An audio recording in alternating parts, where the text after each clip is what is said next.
I'm very excited today to be sitting down and talking ball with a fellow Baldwin Wallace Yellow Jacket. He's now special teams coach for the Miami Hurricanes, Marwan Maalouf. Coach, I told you before we got on here, much probably like everybody who's in coaching and knows Coach John Snell, you learn about each other. I've never had the opportunity to meet you. You're younger than me, graduated, I think, 8 years after me. But I've certainly heard about you, have followed your career, so it's great to be able to bring that around and sit down and talk ball with you here today. I appreciate you for having me, Keith. The feeling's mutual. Snelly has really, painted your career for me as well. I mean, you worked for him directly. And it takes a special person to do that. I know Snell's going to be listening to this, but that's okay. But Yellow Jackets always stick together, and I appreciate you and what the service that you provide for coaches, all over the country, from high school, college, and the NFL. I think it's what you do in your podcast is amazing. You've had some greater influences early on from your playing career. And then I know you started at BW as an offensive line assistant, but looking at that part of it, what you've been able to take from those early days and some of those mentors, whether they were the coaches you played for, the guys you work with, what are some of the things that stick out in the lessons you learned early on that really have become part of who you are as a coach today? Sure. I think, being around just amazing coaches, the late Bob Packer was tremendous, and just a lot of coaches early in my career, and knowing the history, the Tressel family, who I never worked with directly, but did some camps for Jim a long time ago, and got to know his mom and the history of the game. I think that was probably the most unique thing when I was at BW, learning about the late Coach Tressel and how he did things. And it all came down to, it's a people business, and how you approach it and how you teach with detail, and just being meticulous about the detail and including everybody. And I think that's what, I think that at one point, that's how I started kind of veering towards, special teams in my career, early in my career, and still working with the offensive line when I was at Rutgers with Coach Cristobal a long time ago. But then, kind of moving towards special teams when I got into the NFL, and even at Rutgers, when Darren Rizzi was a special teams coordinator, and being around great people. I'm a historian. I'm a history major by trade, and the one thing that I love is the history of the game, and how it came about, and who some of the best coaches are. And that's always been cool. Being, morphing into a special teams coach and coordinator, and assistant, I've gotten to work for some of the best in the business, with John Harbaugh and, Jerry Rosberg, and then, the guy I mentioned in Darren Rizzi. I don't think there's a better trio of guys that I've learned from, and especially Darren. I think he is an exceptional person and unbelievable coach. And, those three guys really influenced my career the most, as far as how I approach special teams and teaching, and, the detail of that goes into being a special teams coordinator. You going back to the BW days, and something you brought up there, being a historian of the game. And truthfully, if you play or coach at BW for John Snell, you're going to learn how important that is. And BW's full of tradition anyway. And, there's the great book, I think, that John would give out to anybody who was part of the coaching staff, and I believe the players would get it as well, but Bill Nichols' book, And We Must Excel, which all of us saw, the sign in Earthsprung Gym on the wall, the quote from Eddie Finnegan, which was, it's very easy to be ordinary, but it takes courage to excel, and we must excel. And then, that whole book goes from the beginning, 1893, all the way through. And so, if you're at BW, certainly know the Watts family, Ray Watts, and certainly the Tressel family, but everybody who's been a part of it and their contributions to it. And it gives you an appreciation of, I think, the game in general, but especially the coaching and the men who continue to make this game strong. And I know that's always something that I thought John did incredibly well, was ingraining that you're part of something much bigger than this season, than this team. And I think it encompasses not for us just being a Baldwin Wallace Yellow Jacket, but just being part of this game as well. Absolutely. I mean, that you're 100% right. And, I think that, with that book and, just being at Baldwin Wallace with Coach Snell and Coach Packard, team is everything. And, being a part of something greater than yourself, and then doing it within a community, I think, and just kind of, I think that's the thing that really stuck out to me as well.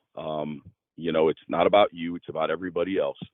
And then just that Berea, and that small community, and that almost foreshadows like what the future is, because regardless of where you're going to be, regardless of where you coach, it really is a small community, and you want to make the place that you're at into that small community where everybody has, everybody has a role, everybody has a say, everybody has, you have to put the team before you.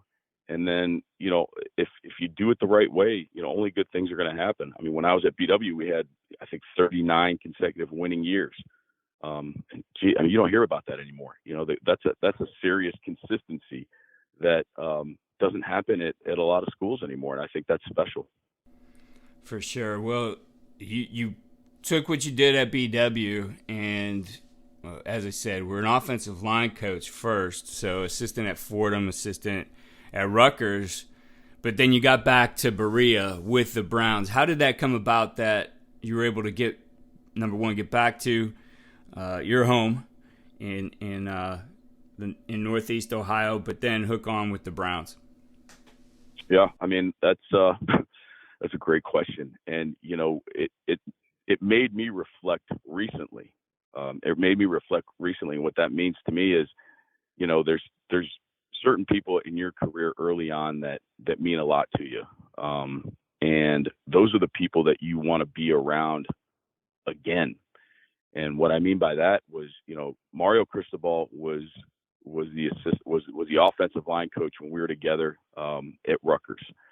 And I was his offensive line GA, and he was amazing. I mean, he let me coach the centers and guards. He would take the tackles and work with the tight ends, and then we'd switch. And the opportunity that he gave me and the freedom to be myself as a coach, and, learn from him, offensive line play even to a bigger level, to just a more detailed level was tremendous for me at Rutgers. So, at some point, as as a GA, you have to move on because, there may not be an opportunity for you at that place. And you need to grow, and you need to keep moving as a coach. And, his relationship with Butch Davis, Greg Schiano's relationship with Butch Davis, Mario's relationship with Rob Chazinski, who was at that time the tight ends coach for the Browns. They really helped me, get in there. And, at first I started off as a personnel assistant, just to kind of get to know the roster, get to know, how things are built in the NFL, which to me is incredible value. I mean, I use it to this day on how things are done, the waiver wire. You get to understand that as a really young coach. And, from then, there were some changes that were made, on the staff, which kind of allowed me to get onto the coaching side, just a little bit as far as, the game breakdown offensively for Rob Chazinski. And it was pretty incredible. I mean, so, you could say that one of the guys that really helped shape my career was Mario Cristobal at Rutgers, and I'm back with him, at Miami 20 plus years later. And those are the guys that you want to work for because, you have a relationship with them, you have so much respect for them. But he helped me big time, just at least get my foot in the door. And then, you have to show that you belong and that what you're doing. And as a young coach, with the Browns, you have to be a sponge. You have to listen to everybody. You have to, probably listen more than speak, at certain times. And, you're around a lot of good people. Larry Zerline was the offensive line coach, Terry Rabisky, just really good people. They had good people in the front office, that allowed me to be there as well. And, I got a chance to meet Jerry Rossberg, who was the special teams coordinator at the time. And I think he was coming from Notre Dame, 2 years before I got there. So, I got to build a relationship with him and, kind of watch him do what he did on the field and be just incredibly meticulous and organized as a coach. It just coming from college football and seeing at the time, when a special teams period start, every guy just sprinting all over the field, knowing exactly, who they're working with that day, whether Jerry was leading the entire group or, whether his assistant was doing it at the time, or if he had, position coaches, helping out with a block circuit, a pump block circuit, and guys like, just running to that spot and then all of a sudden getting everything going was, to me, like so much. It was so unique. It was so organized, and I'm just like, wow. I mean, like everybody was ready to go, and that was really how I, my first experience with the Browns was, with personnel, and then just building relationships when I got my foot in the door. And it was really cool to be home too. I mean, that's a storied franchise, and I grew up as a Browns fan. Right. Well, it's I'm sure that for you at the time was a dream to be able to work in that building. But you brought up a few things there, and it reminded me of one of your colleagues now and what he said on the podcast a couple weeks ago, Alex Mirabal, that you're interviewing every day, right? That, I asked him, how did you do what you did, being able to move through, you got in with your friend Mario, but you continued in the profession and brought it back to him. He said, you're interviewing every day, right? So like you said, being that young guy who's a sponge, sitting there, taking everything in, but also developing those relationships, right? For you to be able to get to the Browns, those guys needed to see how you worked and believe in you. If they're going to pick up the phone and make a call in this profession and put their reputation on the line, they better believe in you too. And so that's what you've been able to do, especially early on. Like I said, how did you get to the Browns? And you described it right there, kind of exactly like Coach Mirabal laid it out. Yeah, I mean, it's you're so right. When you're putting your name behind somebody, there can't be there's no hesitation. It's you're putting your reputation on the line when you put your name behind somebody and they're going somewhere. And like I said, I think just being around Greg Schiano, I learned a lot from Coach Schiano. He was really a very detailed guy, and he probably still is. We don't get a chance to catch up as much as we did in the past, but there's a reason why Rutgers brought him back there, because what he did worked. And the guys that were on our staff, at the time, I mean, geez, you look at some of the best coaches that I've ever been around. And, I don't want to be a name dropper, but, with Coach Cristobal, with, Darren Rizzi was there at the time. Darrell Hazel, was a head coach at Purdue and Kent State, right down the road in Kent, Ohio. And, there's John McNulty, who's, I think is at Notre Dame. I'm not sure where he's at now. He's actually the offensive coordinator at Boston College. Just tremendous teaching going on, tremendous people. And I think that, when you're lucky to be around a group of guys like that, you have to, like, you take a little bit from each guy. And, what was so good about, like a guy like Darren Rizzi when he was, in front of the special teams unit, like he always captured their attention. Let's be honest. I mean, let's call it what it is. How many people sometimes want to be in a special teams meeting? Not many, because everybody thinks that they're an offensive and defensive player. But being around him, he made it so much fun to be in those meetings. And I'll never have like I can't tell a joke like he does, but I can come close, and we can bring a little energy. I'm more of a one-liner guy. I'll have we gotta laugh, we gotta break up. Sometimes the day, and you got to give guys, you have to have fun. I mean, without going on tangents, I think life in society gets so, too serious. Like, lighten up a little bit, Right. and when you're in my meetings, like, you better have thick skin. When I was with the Ravens, the thing, like, they would always talk about was have skin like an armadillo, not like a baby deer, and have a thick skin, and everybody's going to have your back. Everybody's, make fun of yourself, I mean, Darren does that too. And, I make fun of myself. Shit, I'm not perfect, not even Right. close, I'm an immigrant guy who, wasn't born in this country, but, found something and found passion in what I do. And, sometimes I make fun of that. And when you have different experiences that can relate to different guys, it breaks up the seriousness of what it can be sometimes. And you have to do that, to me, for special teams. You've got everybody, and then refocus real quickly on what the task is ahead, because just like I said, we never have enough time. But, for me, I learned to have that balance. You got to have that balance of have a little bit of a lighthearted room, and then get back on track. And if you communicate that to the guys early on, say, hey, listen, guys, we're gonna have a great time in here. We're gonna laugh. We're gonna make fun of each other.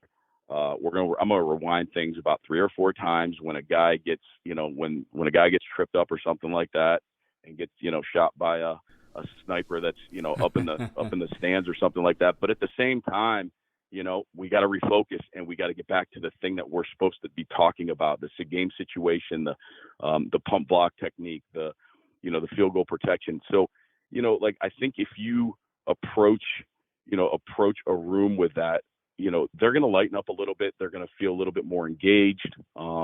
And that's what you want. You want guys to be able to ask questions. You want guys to have ownership of what you're presenting to them, because they're going to know that it's going to change the game, Definitely. Well, you talked about how you start to take a little bit from the different people who, as you're growing as a coach, you've been able to work with, and who had an impact on you. And so there does come that time, though, where you get your own room, and you are the guy leading it. And I believe for you, that was with the Indianapolis Colts.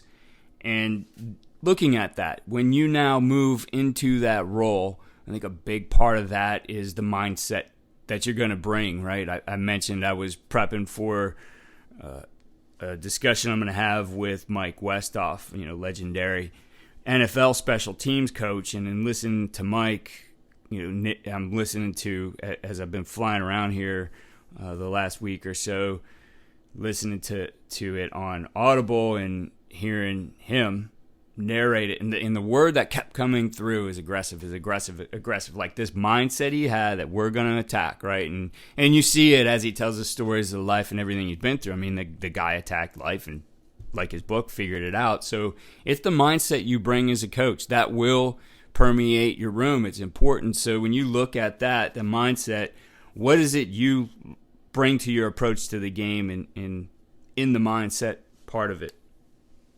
No, absolutely. I mean, I think, over the years, you get a chance to be around different guys. As an offensive line guy, from my roots. I think being aggressive, makes sense. I think, just the ability to beat the man across from you, for starters, I think it has to start there as well. I know that, it's a team sport. But I've been around some really good players and some Hall of Fame players, and they always mention beat the man across from you, because it starts there. Darren Rizzi always talks about do your 111th, and man, that always stuck out to me. And what's 111th mean? Well, there's 11 guys on the field, and if I do my job on the field and even off the field, and I execute my technique, which has been repped, over and over and over again. Do your 111th, beat the man across from you, and that's how. If everybody does their 111th, then that's how we're going to be successful. And that to me just always really resonated. But like you said, you take certain things from the guys that you've been around. From Jerry Rossberg. Some of it was technique, some of it was approach to the game, and then being around, Coach Harbaugh, before I got to Indy, those are the guys that probably, influenced me the most, because, I'd only been with Darren for a couple of years at Rutgers, and, I was mostly working with the offensive line there, and then helping him with, the scout team and the look team on special teams. So, those two guys probably, shaped my career the most, at least at that point, when I was with the Colts. And, John Harbaugh, he was such a great person, as far as he'd always tell me when I was with him in Baltimore, he's like, if I come to coach like that position, if you're coaching the Gunners, just let me, if I come over there, just let me coach. And that's what, of course, I'm like, he's the head coach. So that's exactly what I'm going to do. I'm just going to step away, and I'll make sure that the line's organized until he decides that he's had enough of coaching the Gunners. And then, when he leaves, then I just pick up where he left off. And, but like the detail that he goes through, the simplification of the game, for him, was important. And that like resonated with me, because, so many guys want to, give guys like exact coordinates of where their feet should be, 6-inch step, 3-inch step, punching, and John was somebody who wasn't like super wordy with things, because he never wanted to paralyze the players mentally. And, that's the one thing that I always took from him. And Jerry is like, let's make sure these guys play fast, so, every step is going to be different based on where your opponent is lined up. And that doesn't necessarily mean we've got to name every step. I think when you have more time and you're a position coach, and you have, you have the luxury of having more time with that unit or that group or that, that position group, you could do that. But when you're coaching, 30 Gunners and it's a preseason camp, and, you also want to coach the guys that are across from them, which is also one of the biggest things I learned. If it's a Gunner punt day, make sure you're coaching up the guys across from them. So now not only is it a punt day, it's a punt return day, and we can double up on our time. And the iron sharpens iron, and that's what you want to create in practice. And that's one of the things that I think I took the most, from Coach Harbaugh, is making the game simple, making sure that the guys are playing fast. You can still be organized. You can still make sure that they know exactly what to do, but, don't get too wordy with them.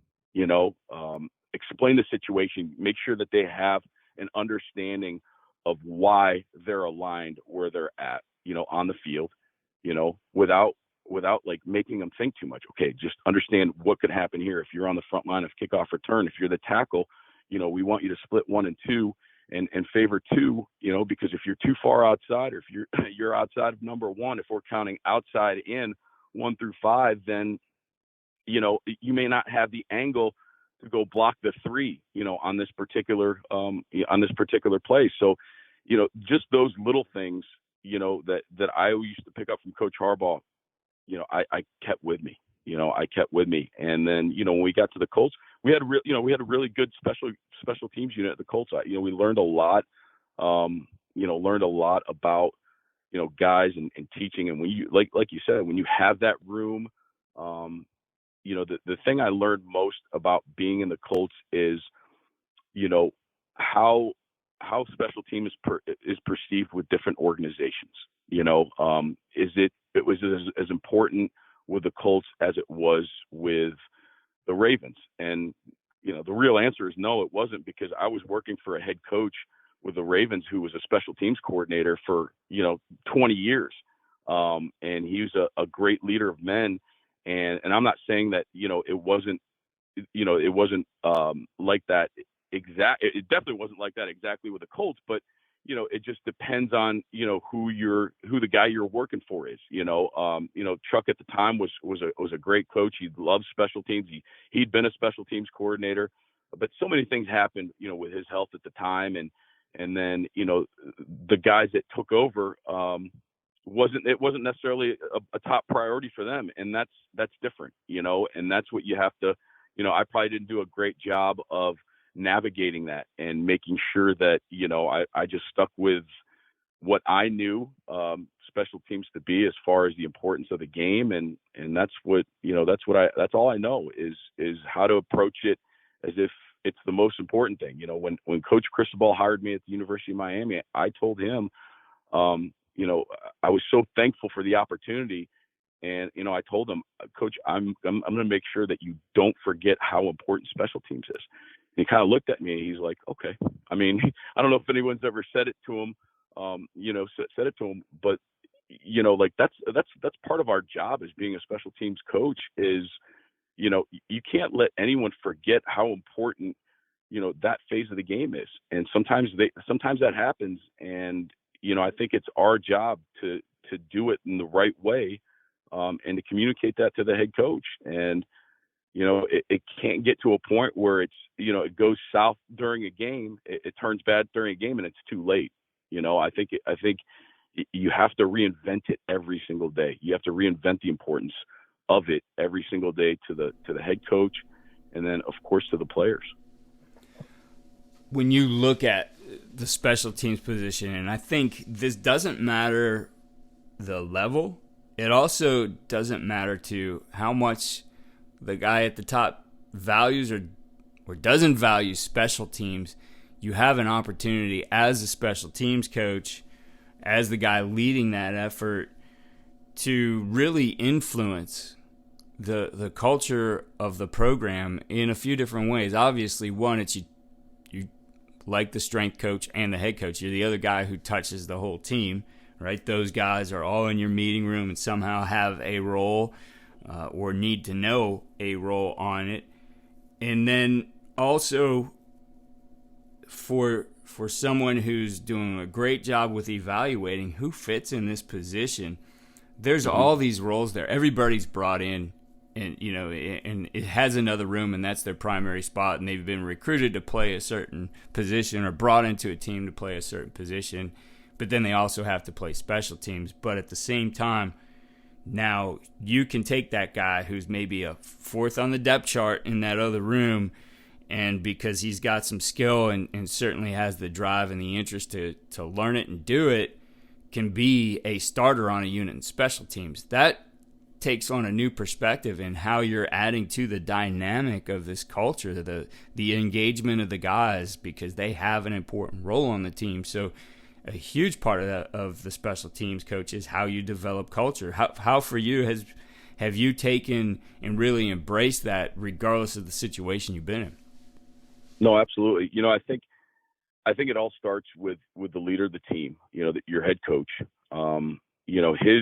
Most head coaches that I've worked for, I won't say all, but all the great ones, Coach Cristobal, Coach Harbaugh, they all have like an underlying message, whether it's a theme for season, and then, like you're saying, building that culture, which is exactly what we're doing at the University of Miami. You have to be another sounding board. You have to be another echo for that culture that Coach Cristobal is building. And there's so many ways to tie it in. There's so many different ways to do it. And, I think just really echoing, what kind of player, we want at the University of Miami, how the mentality should be, that ingrained toughness, that old school, mentality of persistent players, just no matter what the situation is, no matter, what the circumstances are, being able to mentally, beat the guy across from you, physically, in every single way. I think what we do as special teams, coaches is you have to keep building on that message from the head coach. And like I said, there's just so many different ways to do it. You always want to make sure that his message is that underlying message. And then from there, you come up with like the themes of like I said, the week, the season, and then what you want to do and how you want to build that, but it always has to tie back to that message that the head coach is giving the team, and his mentality, and then his vision in developing the culture for that team. Does that make sense? Yeah, it does.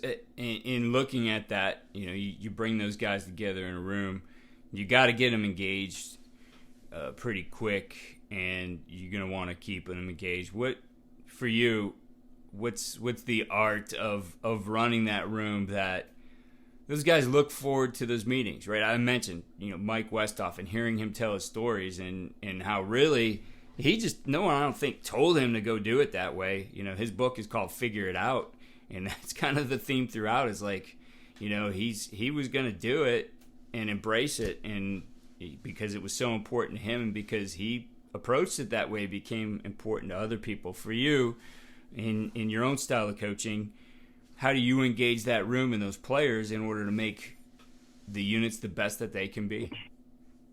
Yeah, I mean, I think it has to start. To me, it starts with carving a role for each individual player. From your starting quarterback to your second or third string punter.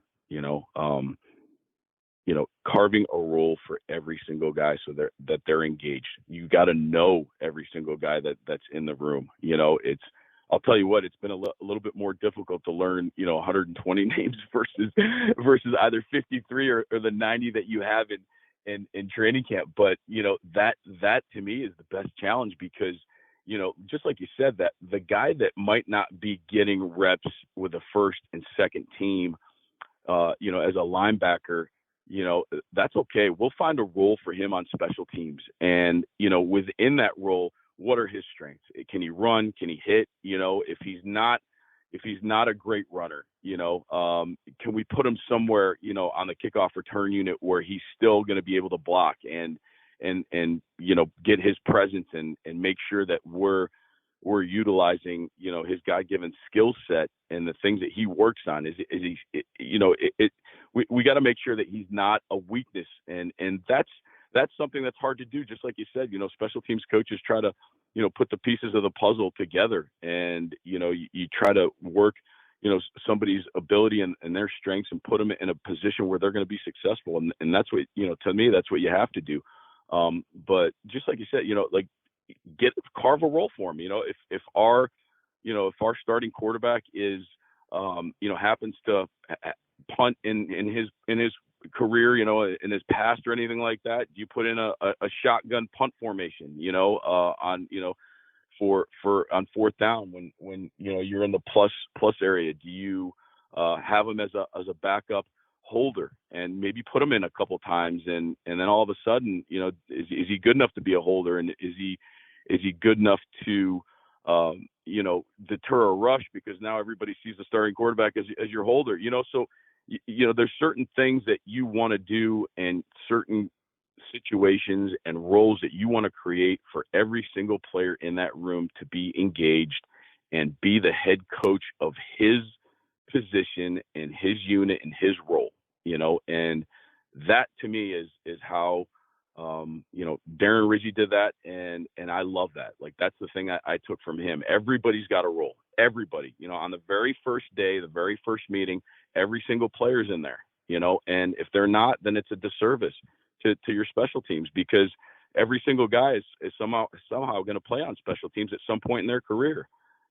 and even if your starting quarterback, if your backup quarterback isn't going to play on special teams, well, guess what? They still may be on the field for like a fast field goal situation, and they have to make sure that when they run off the field, they're not getting caught up with the group of guys that are running on the field. So even a small detail like that is important.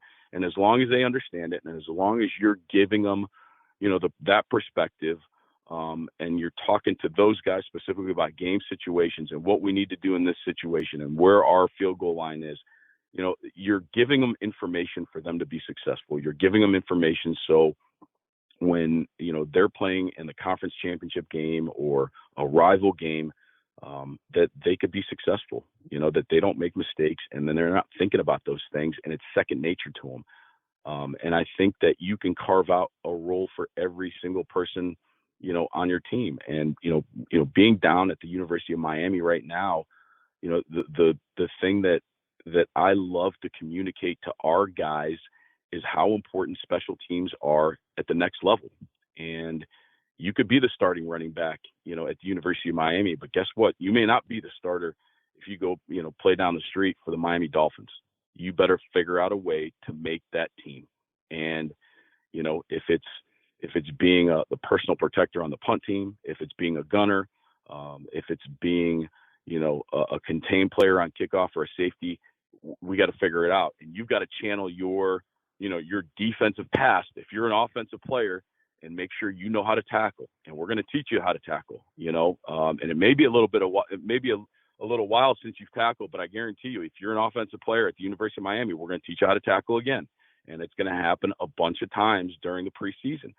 So, I just think it's a great opportunity, as a special teams coach now, to maximize the talent effort that you can get and the talent level that you can get out of every single guy, and just carve that little role for them and make them good at it, and listen, I've never had a problem in almost 20 years of coaching when that's happened. If you give guys a role and if you give them ownership of it, I mean, they'll answer when it comes time.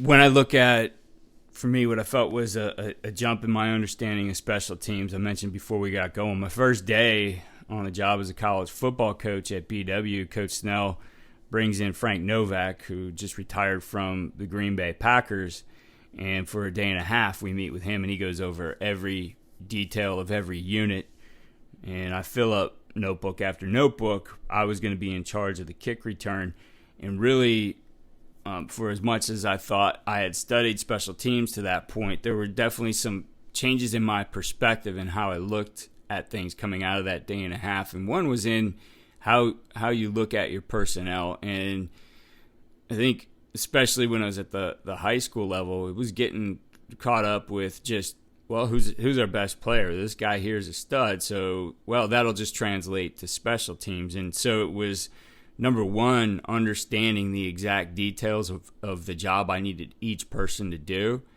and being able to outline those skill sets now that I could better look for, well, who is the exact guy? This guy, for example, I wanted guys who could run and time up a block and get deep and time up a block on the front line of the kick return. And a lot of that did, it was safeties, it was receivers. It ended up being a lot of our receivers and what we wanted them to do and how we coached them up.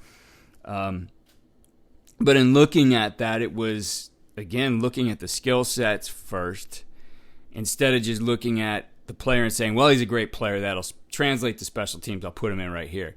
And, I mean, that you've probably seen those situations where that doesn't always work, especially if that guy's getting so many reps in other parts of the game. We tell him, yeah, we're going to play starters and they're going to be important. And I think theoretically yes, those things work to emphasize it, but better than anything, it's like, man, you want the right guy as, your starting slot receiver because he's able to do some certain things. To me, it was flipping that approach and taking it to special teams and saying, I want the right guy. I'm not just going to, okay, that's the starter on this unit, so he's going to be good over here. It was just changing how I looked at it and focusing on those skills that really made a difference for me. Absolutely. I think evaluating players, and just kind of seeing, there's so many good drills that I learned from some of those coaches that we would do first before we did anything, and there's a drill called the cover drill that we would do, and it was an open space drill where you have two guys, approximately 10 yards apart, and they are working together to just to literally underhand tap a returner, and just doing stuff like the cover drill, for example, and getting those reps at it. You get to see like the skill set of guys in a different way. You get to see, can this guy change direction? Sometimes you could find a defensive lineman that does it well, and you wonder, like, okay, what's his role? Is he the starting defensive lineman? Is he a starting defensive end? He might not be. Maybe his body's still developing in college football, and we can use him right now before he, maybe gains 20 pounds of muscle or whatever it is. Let's use his skill set now and plug him in somewhere. That was always the fun part for me is the personnel side and, kind of fitting the pieces to the puzzle. Especially, I think you have to watch practice. I mean, that's one of the things that I, try to do, if we're not in a special teams period, I'm definitely working with the specialists. I've always enjoyed working with the punter and the kicker and the snapper.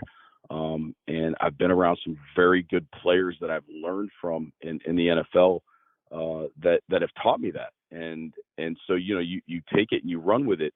And when I'm not working with those guys, when I have time to watch individual periods or even team periods, a lot of my time is spent looking at how everything fits for us defensively, how it fits for us offensively. And then, okay, so, you're watching, just like you're talking about that slot receiver, and okay, where can I put him? All right. Like, I'm just watching him run routes. I'm watching him block.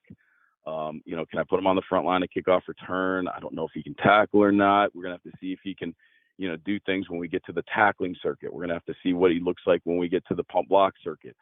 And those things really start to kind of help you gauge where to fit players and how to kind of put the pieces of the puzzle together. And, it always works out. As time goes on, their roles, will expand possibly. And then, just like you said, Keith, like when, sometimes you can't use that starting wide receiver on every phase or anything like that. But, typically, all the head coaches I've worked for have been awesome about just maybe having him on one phase. If he's going to be a gunner, he's a gunner. If he's going to be our ball guy on the hands team, he's going to be our ball guy on the hands team. So, that to me is the fun part, and being around more players in college football gives you more ideas. It gives you a little bit more depth of who can do things, which you love. And it was always harder in the NFL because, once you trim down the roster and then, you start subtracting, your guys that, listen, there's going to be some coaches that aren't going to let you put your star receiver on a phase. And I get that, because he's that big of a difference maker. You don't want to get him hurt and stuff like that. I get it. But you better have a good backup plan of who's going to, possibly take his role. Now, so many of them have been really good returners. I think that's something that you possibly think about or at least have a consideration for. But I always love the personnel side of it and just how to kind of fit everything. And then, sometimes thinking outside the box. When I was at Baltimore, we would put linebackers as gunners because some of them were fast enough and physical enough And it was only in certain situations. It might have been a certain field position. But just having the ability and the freedom to do that when it comes from the top, when it comes from your head coach, to me, is what's going to make you a great special teams unit. Yeah, I think you bring up an important point there, too, when you were talking about evaluating that for you. It starts with a drill, putting these guys in some drills first that are allowing you to see, okay, these are the guys right now who are ahead and can do these things really well. And I think if you have the ability, filming that and being able to take that back to the meeting room and talk about different guys to be able to slot them, I think there's a ton of value. Yeah, you want to install your units, but I think figuring out who that personnel is first. So whether that's, at the small college level, you're bringing in a ton of guys every year. High school, you really don't get into that part deeply till camp. So instead of just throwing a unit out there and I don't want to say guessing like these are the guys that are going to fit best, let them show their skills, right? I specifically recall learning that from Jim Meyer, who was our defensive coordinator. He was in charge of the kickoff unit. The first day, that's all he did was a drill and lined everybody up. And everybody, pretty much, I wouldn't let quarterbacks go over there, but everybody got a shot at it. And he was able to see, okay, these are the guys I think who are going to fit well because they have those skills. So in looking at that, are there a couple of drills you'd recommend to coaches to say, these are the ones worth looking at, getting on film to be able to say these guys will play best, at least right now as they are. At the beginning of this, these guys are to play best on special teams. No, absolutely. The cover drill that I spoke about is definitely one. That was always a big evaluator. The very first few practices. I would say also a tackling circuit, any type of tackling circuit where you have guys. To me, there's 3 or 4 different ways to tackle. I like to do that. I like to see, okay, who feels comfortable tackling, who needs work, how do the offensive players tackle? That was always a concern. And nowadays with safety and you just, you never know what anyone's being taught. I mean, that's one thing that I'm super passionate about is teaching tackling and doing it the right way. But a tackling circuit is a great way to see, who feels comfortable doing it, who needs help, who needs work at it. And, you may have an offensive player that you didn't think would be a good tackler. And that's a person that you have to play on special teams. I mean, if he's got the skill set that meets the other requirements, I think that's important. And then even getting into like different circuits, like a punt block circuit, I think that'll give you an idea of the guys that are coordinated, just watching them on film. You'd be surprised what you see, afterwards when you're filming guys and you put them through different tasks like that. It gives you an idea of how guys can move, and the other thing that that didn't necessarily happen in the NFL. I mean, the guys that we got in the NFL are going to be those guys for the most part. I mean, NFL players still develop physically. They definitely develop from a mental standpoint, and they, hopefully keep getting better in all those regards. But in college, the 6'4" or whatever, the 220-pound defensive end who's not necessarily ready to play, as a defensive end yet, like we can find a skill set for him. His body's still maturing. He's only, 18, 19 years old. But he's going to get to a point possibly in 3 or 4 years where he may be, the 6'4", 260 or 270 pound defensive end. And now his role is going to change as well. So, I think getting young guys, involved early, possibly when their bodies are still changing, in college football, is, that could also give you some more leeway as a special teams coach. You have to think about it, from that perspective. And I had to rechange my mindset because, at the same time now I'm thinking, okay, well, this guy's only 18 years old, or sometimes some guys are 17, because they get there early and they're there, that's an earlier enrollment, and how are we going to, what's his skill set like? I mean, geez, he's so raw. We got to keep working with him, but he's getting better because he got there early. And those are things I never had to think about before in the NFL. And there's a lot of merit to that because, I think their bodies are still developing, and there's different ways to make that fit for us on special teams, if that makes sense. Yeah. Yeah. Well, in looking at this time of the year, we're headed into camp. Hey, you're going to have varying degrees of the amount of time that you're going to be given by your head coach. For you, what's the key to being efficient and being able to get everything you need to get in before week one? Yeah, I think starting, like having a special teams calendar, with the installs where now I'm not saying that you got to fill the entire month of August with every single day with something. I think that's hard to do, but at least getting the first 2 weeks of your plan together, and then where it's going to morph to. That's something we always did in anywhere I've ever been, and Rizzy was outstanding with it. It was something that was going to be a little bit fluid, because if we needed to work on punt a little bit more, then we would just add some punt days that third week, and kind of tailor it to the things that we needed more work on.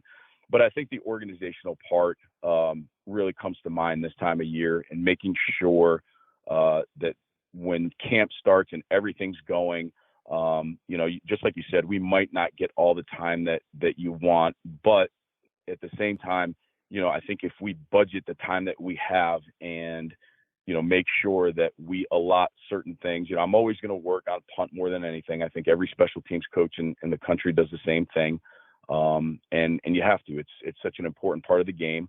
But then, what's my ratio to punt return, which is also now, extremely important, versus kickoff and kickoff return, which are important, but we just, we see more touchbacks, and, depending on who our opponent is, we might get more touchbacks. And then, look at the first 3 or 4 games of the season. Let's make sure we're teaching our guys, things that are going to apply those 4 games. We can still steer the conversation and the teaching, to kind of, fit those games without even letting the guys know. I mean, we're still working on fundamentals. We're still working on our technique, which I think are extremely important, especially in the preseason. I'm a big fundamentals guy. I don't think we have to get into game planning stuff until, almost the week of the opponent. Keep teaching them the different situations and different things that they're going to see, possibly on game day. Give them reps of everything you possibly can. And then, to me, keep cross training is so important. I want to make sure that, our guards are able to play tackle on kickoff return. Our centers are able to play, tackle, guard, whatever it is. I don't think there's enough time. And just like you said, you don't get enough time. But I think it's the approach of how you teach that front line of kickoff return. If you explain to the guys that, hey, just because we have you at the center position, this week, you could be a tackle next week, because we may want to change some things up with our scheme. And I think just having a vision of what's going to happen at least helps you, prioritize the time that you may be allotted, by your head coach, and how you're going to do it. And I think that's the most important thing, at least, working up to camp and making sure that, you cover all your game situations, and you at least get it on film. That's probably the biggest thing right now is, when you're with a new team, we had spring ball, some of the things that we did in spring ball, let's get them on film so we can teach off of them in the fall. And then we have at least a basis for them. And the guys always like, whenever I change a job, hopefully it's not too often anymore, but whenever I change a job, the guys like watching themselves. Sometimes they like watching other people. I think the guys at Miami like watching some of the other NFL teams and stuff like that. That was great, but they want to see themselves on the teach tapes and stuff like that, and that to me is important, because then that's another rep when you're showing them, what we're going to do in practice and how we're going to get aligned and what we're doing. Okay, I did it before. That's me, or that's my buddy, and now, it starts to click for them. Definitely looking at how this progresses and moves forward, and that was a great explanation of how to use that time in camp. Getting into early season and progressing through it, what's your approach to evaluating that performance on game day and continuing to develop? What do you look at in terms of breaking it down, how you get that evaluation back to them, and then how that shapes what you guys are going to do moving forward? Absolutely. I mean, I think one of the things that is so important is they want to see themselves. They want to be evaluated. And sometimes finding the time to do that, it gets hard because you have to, you're moving on to the next opponent. I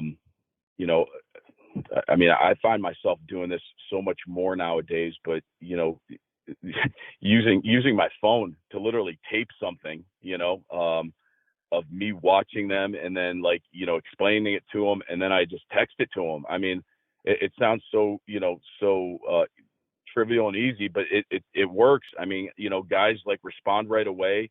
As far as post game stuff, you almost don't have too much time to look back at the last game, but we try to make the time. And if for some reason we lose a little bit, then it turns into an individual thing where I may group text the front line of the kickoff return unit, and I'll go through every single guy in about 15 or 16 seconds and what they need to do, and at least they'll watch it because it's so short and they know it's important. There's so many different ways to communicate now with the guys as far as getting the information out to them. I think having a grading system is important. Understanding whether they block their man, with the technique we try to teach. And guess what? Sometimes it doesn't work with our technique, but they get the job done. And that's okay too. But it's also important to point that out to them, and then how they can maybe improve, what they did on the run. Maybe making it morph into what we do, as far as our technique goes. But, you have to individually reach out to guys as well. And then you get those players that just do things right because they're naturally really good at it. They're good athletes. They're smart players. And you have to reaffirm to them that, hey, you're doing the right thing, and send them a clip, or make them the example if you can. But I'm always more concerned about reaching the guys that need the corrections, because guess what? We may have to play with those guys next week, and we don't want to go week to week making the same mistake. And whether they come in after practice or whenever they can, whenever the NCAA allows it.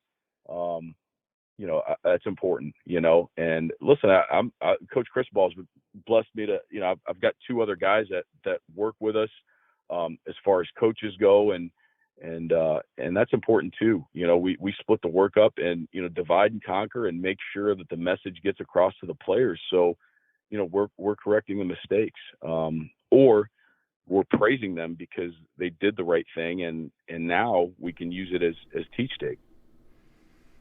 In looking at game day, I talk to coordinators a lot on the other sides of the ball. I haven't necessarily gotten into, and probably need to get into, more conversations about game day communications. And you mentioned, putting together the game plan. You're going to have those things that you do in there, but this game is played in context too, so things change. There's different needs situationally over the course of the game. How do you keep those lines of communication open with the head coach, and really sometimes the coordinators too, to know, I might have been thinking really aggressive in this situation, but it might dictate something else, or vice versa? Yeah, I mean, that's a great question. So, in the past, what we've done is, as coordinators and the head coach, and even as the entire staff, depending on who the head coach is, a lot of head coaches will just have a staff meeting, either the Thursday or Friday before the game, or, in the NFL, it was sometimes on a Saturday, morning, or even a Saturday night at the hotel before the game. I've been a part of all those. And we go through the game situations. We go through, we at least give an idea of what we're expecting. Hey, coach, what are we going to do in this situation if it comes up? I think you have to speak up, and you have to present that to your head coach, because if you're deciding on what to do on game day, and listen, I'm not saying that you can't do that, but it just, to me, like, I want to make sure that as many different situations are covered. There's so many different ones when it comes to special teams. We used to cover them every week when I was with Rizzy, or even coordinating on my own, every single week. And, in the NFL, it was, punt after a safety. I want to make sure that the guys know who is on the kickoff return unit. We got to have 3 different guys that can catch a punt instead of, guys that can catch a kickoff return. I mean, that's important. Can we cover those bases in at the University of Miami with the same players? Maybe the same guys can catch a punt, and the same guys can catch a kickoff return. Those little things, to me, like, I have those that we practice on special teams, but then when you do get with your head coach and your 2 other coordinators, my favorite is, the coordinators want to know what's our line or what's their line. Well, here's where it starts, right? I'll give them a starting point, but, depending on where we're playing and what the wind conditions are, it's going to change. It's not going to stay the same the entire game. So you give them a starting point when it comes to that conversation, but, at the same time, you want to get into specifics before.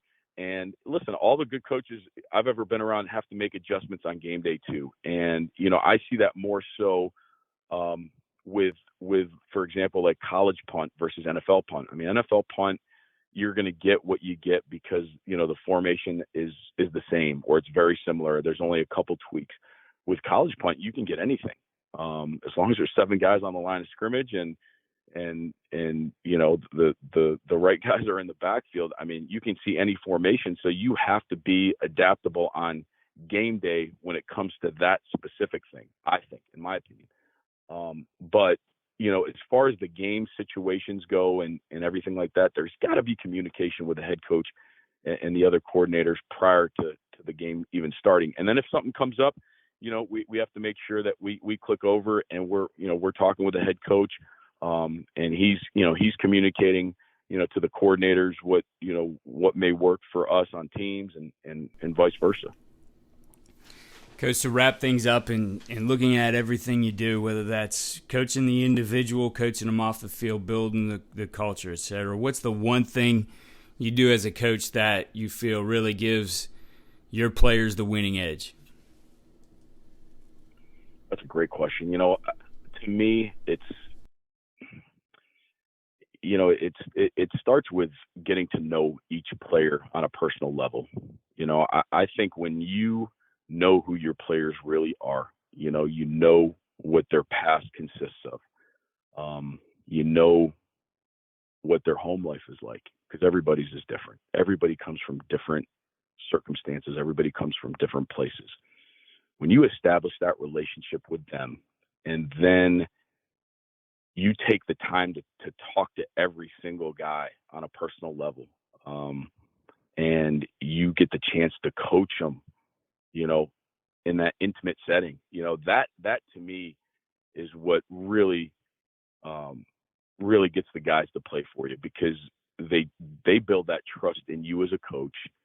And there's that level for them that, well, this guy really cares about my future. This guy really cares about where I want to be. And that's all we want to do as coaches. We want to help these young men, mature in life, mature on the field, and put them in places and, put them in situations where they're going to be successful, and listen, we'll hide the stuff that they're not good at. We'll make sure that, we'll put somebody else in. I don't want to expose a guy who can't do something, but I want to help the guys that, I want to help that same guy excel at the thing that he is really good at, and do it to the highest level that he could possibly do it, so that he can either play at the next level, or that he can, graduate from the University of Miami and say, that coach really, that guy really stuck with me, man. He was great with everything, and he helped me, and I appreciate that about him. And that's what we're in this business to do. We're in this business to help these young men mature in life and grow. Coach Cristobal always says at the University of Miami, and I wholeheartedly believe this. Like, these are our sons. When they're on campus, they're our sons now, and we treat them like we treat our own, and that's the most important thing. When you treat that guy like he's your own, it makes a difference in every single way.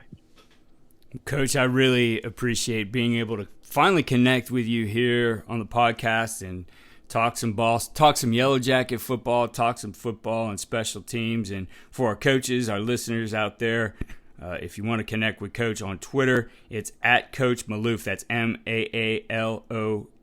I'll put that in the show notes as well. Coach, again, thank you. It was a pleasure finally to meet you, to talk ball with you, to learn more about you and hear the things that you do, and certainly wish you and the Miami Hurricanes luck in 2022. I appreciate you, Keith, and everything that you do, man, and it's very special, to be on this podcast and just the message that you give everybody and the opportunity that you give everybody is really special, and I want to thank you for that. And go Jackets! Go Jackets!